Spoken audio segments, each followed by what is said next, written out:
Glorificado e exaltado seja o nome do nosso Senhor e Salvador Jesus Cristo,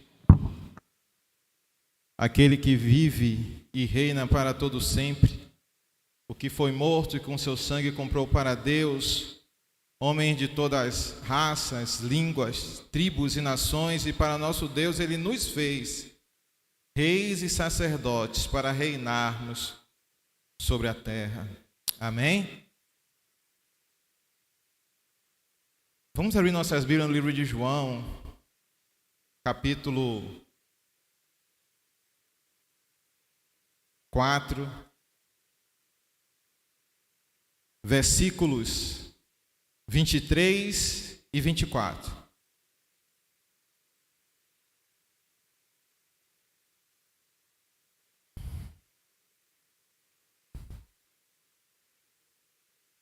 Está escrito assim nesse texto: mas vem a hora, e já chegou, em que os verdadeiros adoradores adorarão o Pai em espírito e em verdade.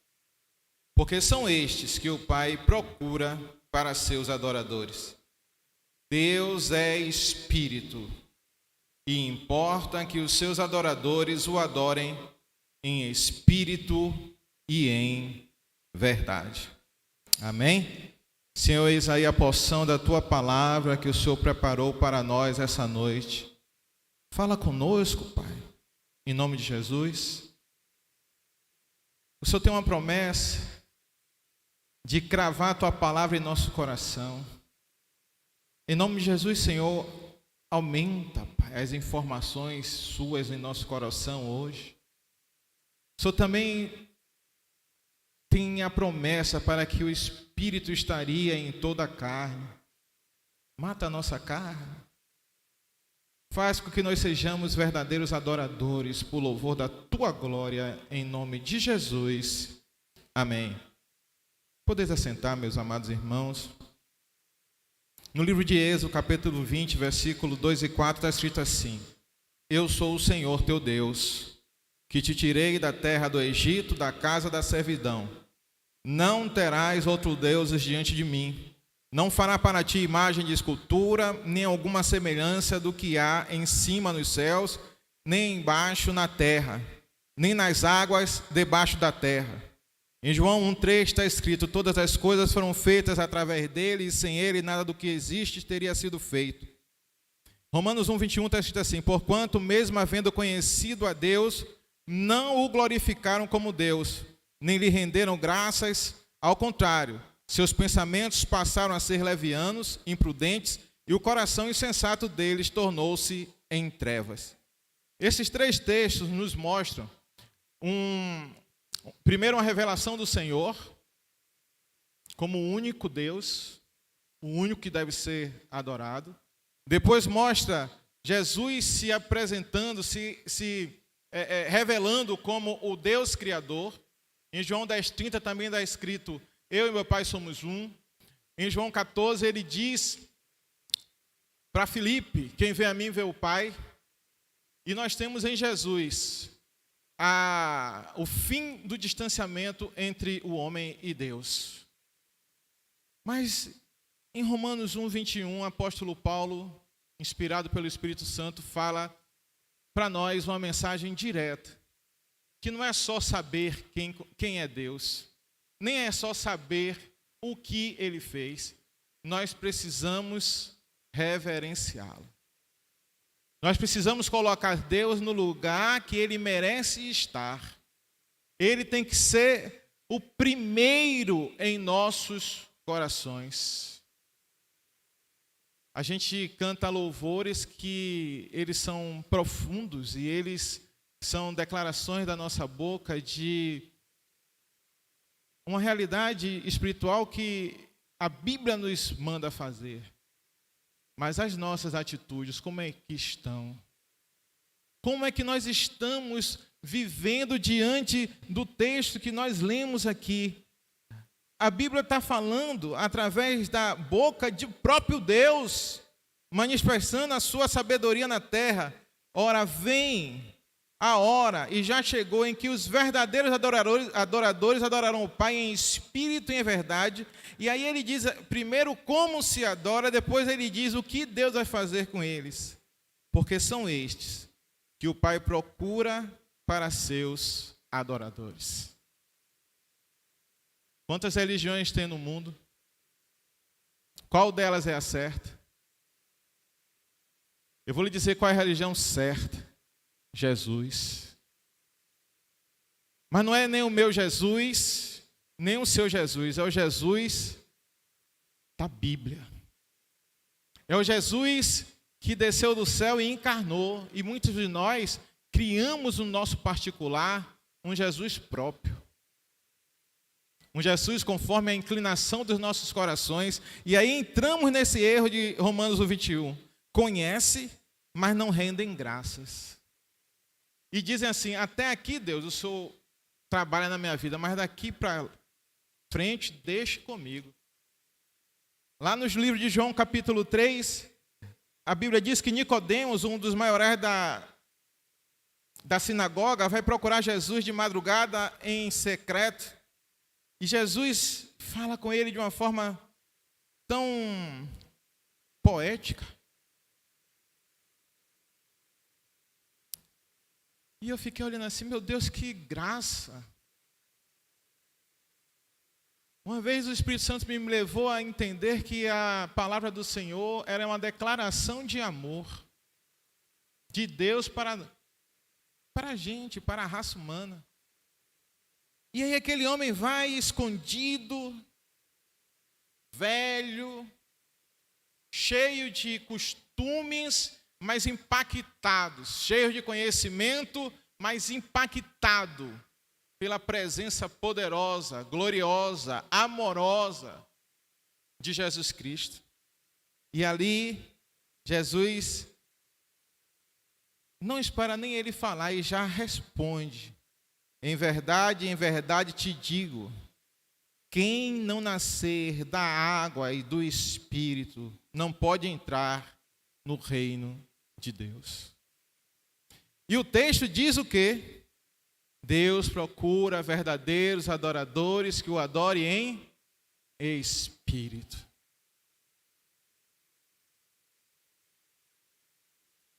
Para você, o que é adorar em espírito? A gente vai procurar na Bíblia e vai ver várias mensagens falando sobre o assunto. No livro de Romanos, capítulo 8, tem um texto que tem até um louvor que eu cantei muitas vezes, né, pegando só aquela parte que era interessante para mim. Nenhuma condenação há para os que estão em Cristo. E ali eu cantava soberbo. Levei muito tempo, irmãos.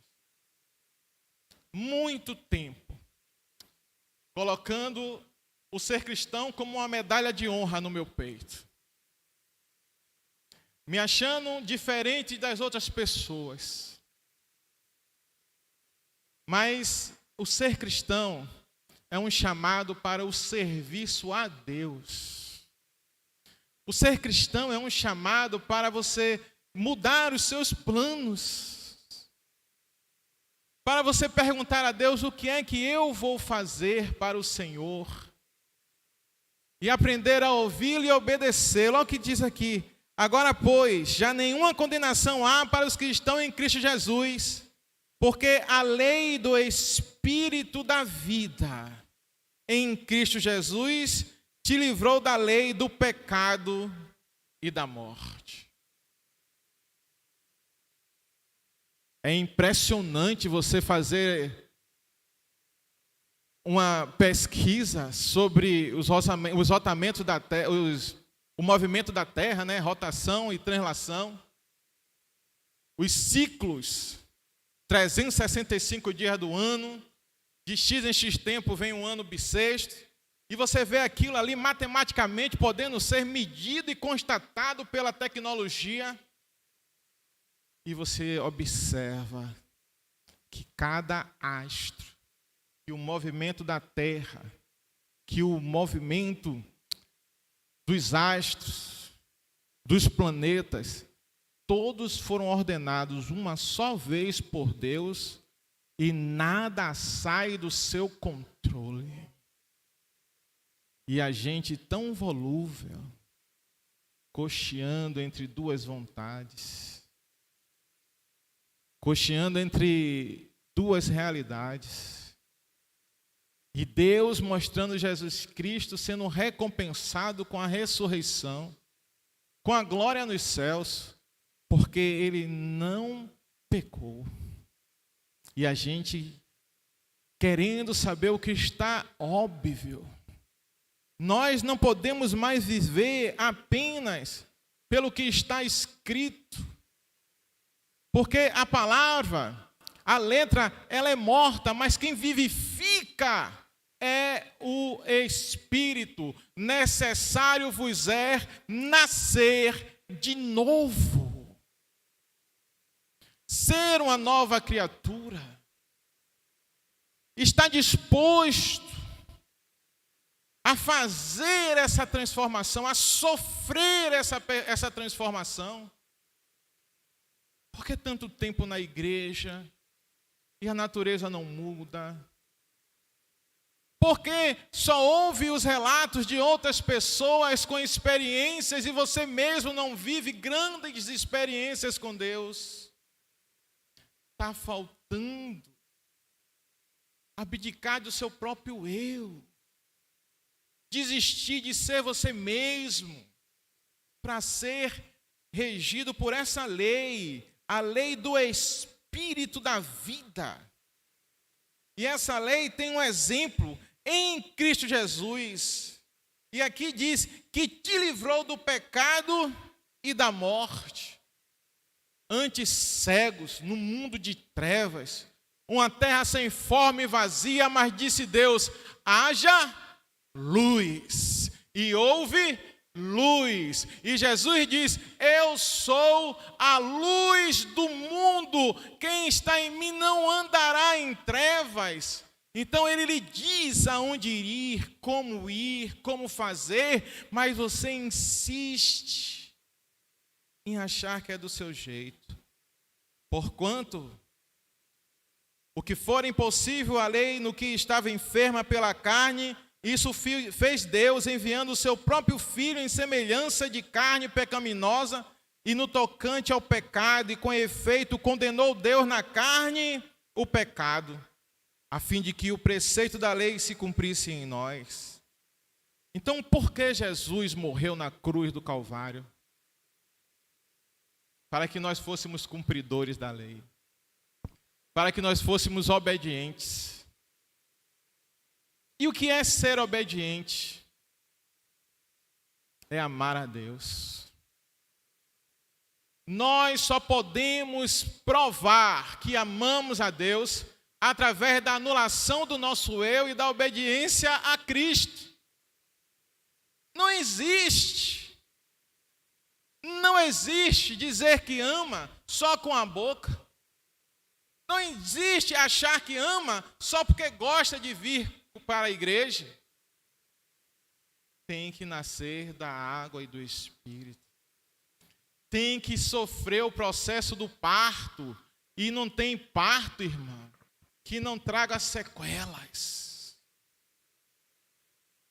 E a gente não quer sofrer mais nada. Mas a Bíblia está dizendo, todo o castigo do nosso pecado foi, aleluia, cobrado em Cristo Jesus, para que nós pudéssemos ser cumpridores da lei.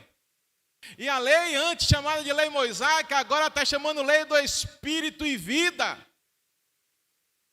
Porque a lei é vida. Depressão vai embora, enfermidade vai embora, desesperança vai embora. Tudo vai embora quando o homem está confiante nos braços do Senhor. Nicodemos foi lá buscar uma resposta e Jesus disse, tem que nascer de novo. Mas Jesus, mais do que isso, deu um exemplo, as analogias de Jesus. Que lindo, irmãos. Que maravilha do Senhor, explicando com um exemplo prático o que é isso. E ele diz assim, O vento sopra onde quer. Ouves a sua voz, mas não sabes de onde vem nem para onde vai. Assim é todo o que é nascido do Espírito.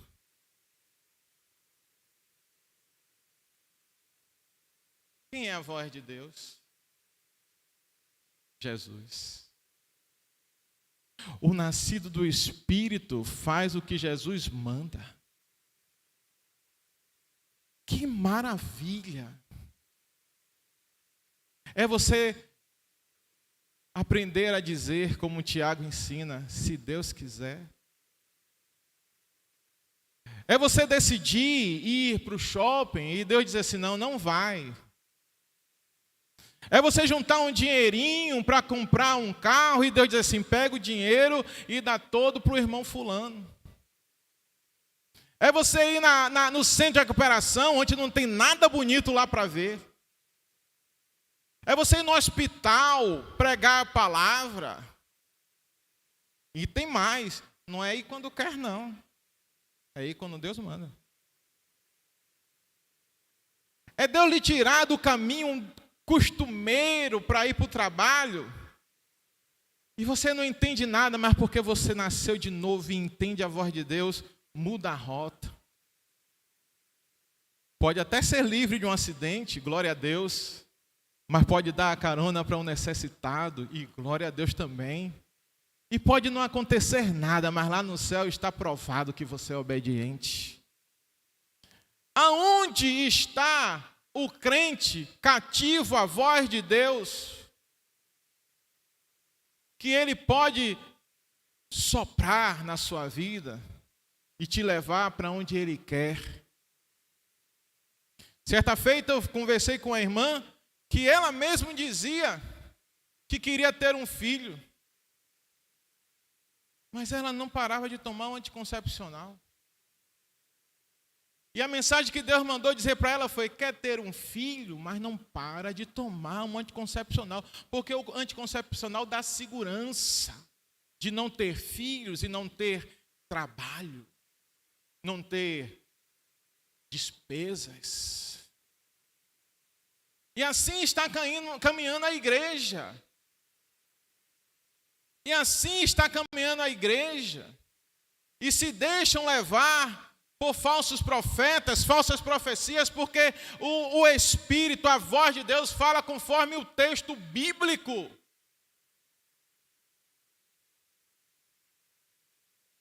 Se não for como o texto bíblico, não é a voz de Deus.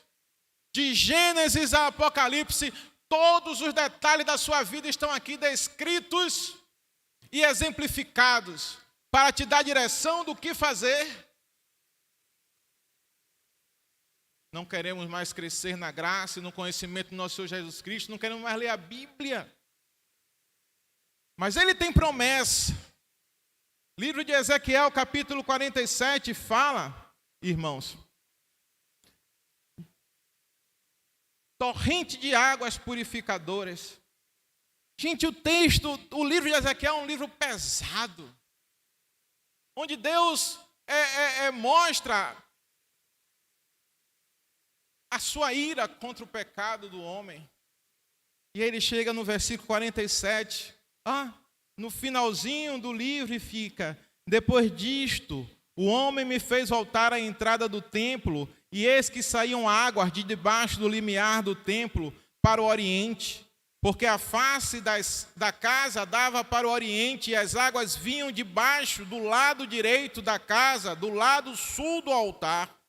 Ele me levou pela porta do norte e me fez dar uma volta por fora, até a porta exterior que olha para o oriente, e eis que corriam as águas ao lado direito. E saiu aquele homem para o oriente, tendo na mão um cordel de medir, mediu 1000 côvados e me fez passar pelas águas, águas que me davam pelos tornozelos. Mediu mais 1000 e me fez passar pelas águas, águas que me davam pelos joelhos.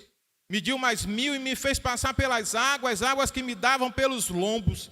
Mediu ainda outros 1000, e era já um rio que eu não podia atravessar, porque as águas tinham crescido águas que se deviam passar a nado, rio pelo qual não se podia passar. E me disse: viste isso, filho do homem? Então me levou, me tornou a trazer à margem do rio. E o título é Águas Purificadoras. Quando nós vamos chegar à perfeição? Quando não questionamos mais Deus. Quando não estamos mais perguntando por quê. Simplesmente ouvimos a voz de Deus e dizemos amém, eis-me aqui, envia-me a mim, independente das circunstâncias. Esse é o ponto do rio, onde você não pode mais nadar, porque a correnteza te leva. Que poesia amorosa, que analogia doce. Porque a gente não ouve e não obedece. O semeador saiu a semear. E as primeiras sementes caiu numa terra seca, caiu na passagem, na estrada. E muitos de nós têm um coração igual uma estrada. Todo mundo passa, pisa e cada vez ela fica mais dura. Que as águas do Espírito Santo possam amolecer nossos corações essa noite. E tirar a nossa incredulidade, a nossa vaidade, a nossa prepotência. E saiu a semear e caiu em pedras. E a terra tinha pedras. Mas a semente, ela germinou, mas ela não tinha profundidade, porque o solo tinha pedras. Que não seja uma limpeza superficial, um amolecimento superficial. Crê em Jesus, irmãos. Você viu no texto de Ezequiel que quando o homem chegou naquele lugar onde ele não podia mais nadar, o anjo levou ele para a margem do rio em segurança? Quando você chegar à condição de varão perfeito, aí é que você está seguro. Porque você ganhou a confiança de Deus. Quantos aqui poderiam passar pela situação de Jó? Ser largado na mão de Satanás, com todos os ardilhões da maldade. E Jó permaneceu firme adorando. Temos que ser provados para dizermos a Deus, para provarmos com a nossa atitude que nós somos verdadeiros adoradores. Que o que importa é o meu relacionamento com Jesus. É isso que precisa acontecer. E o semeador saiu a semear. E a terra era boa, não tinha pedra, mas tinha os espinhos. E Jesus explica que os espinhos eram as coisas da vida, os afazeres, o trabalho, o casamento, aleluia, o estudo, os planos, as viagens, os carros, os desejos. Que tira o nosso tempo de buscar ao Senhor, de sair do natural e entrar no Espírito. Mas o semeador não desistiu e continuou semeando. E achou o nosso coração uma terra boa, onde a semente frutificou a 30, 60 e a 100. Nós precisamos ser representantes fiéis de Jesus na face da terra. Ele é o verdadeiro adorador. Ele é o amado do Senhor. É maravilhoso ver o Espírito Santo em forma de pomba sobre Jesus Cristo e uma voz do céu dizer: eis o meu filho amado em quem eu tenho prazer. O Espírito Santo está procurando templos lavados e remidos pelo sangue de Jesus, homens e mulheres crentes, ao ponto de abandonar os seus próprios planos pessoais para se entregarem no rio do Espírito, até ao ponto de que você não decida mais o que fazer, mas que Deus aponte para você ir como folha ao vento. E aí nesse momento, quando você estiver parecendo que está se afogando, o anjo te pega e te coloca na margem. O verdadeiro adorador que Deus procura. Conheci a história de uma irmãzinha que ela ministrava a várias pessoas e ela tinha um trabalho de libertação muito forte, poderoso, e que um pastor que era satanista e que foi tratado por essa senhora, chegou algumas vezes como um novo convertido na casa dela e abria a geladeira e não tinha nada, só água. E quando terminava a ministração, ela dizia assim: quem quer suco? E ele ficava assim: quem estava na cozinha? E ela orava e a água transformava em suco. E vocês pensam que é loucura? Eu creio, irmão. Eu creio. Não estou ainda no ponto do rio onde Deus me leva para onde Ele quer. Ainda sou teimoso, mas eu tenho a esperança de chegar nessa situação, porque aí é que vem a segurança.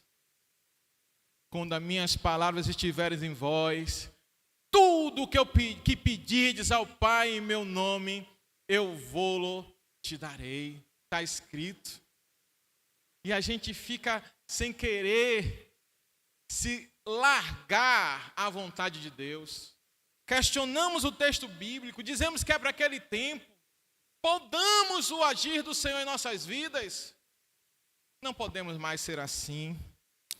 Não podemos mais ser assim. Precisamos amar a Deus. E a Bíblia diz amar a Deus com toda a alma, com todo o coração, com todo o entendimento, com todas as forças.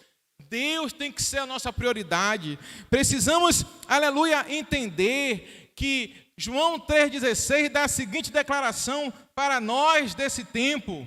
E Deus amou o mundo de tal maneira que deu o seu único filho para que todo aquele que nele crê não pereça, mas tenha a vida eterna. O que esse texto está dizendo? Que não existe amor virtual. Não existe amor de longe. Esse negócio de culto em casa, na internet, não é a vontade de Deus para a igreja. Nós temos que viver em comunhão uns com os outros, tratando uns com os outros, ajudando uns aos outros.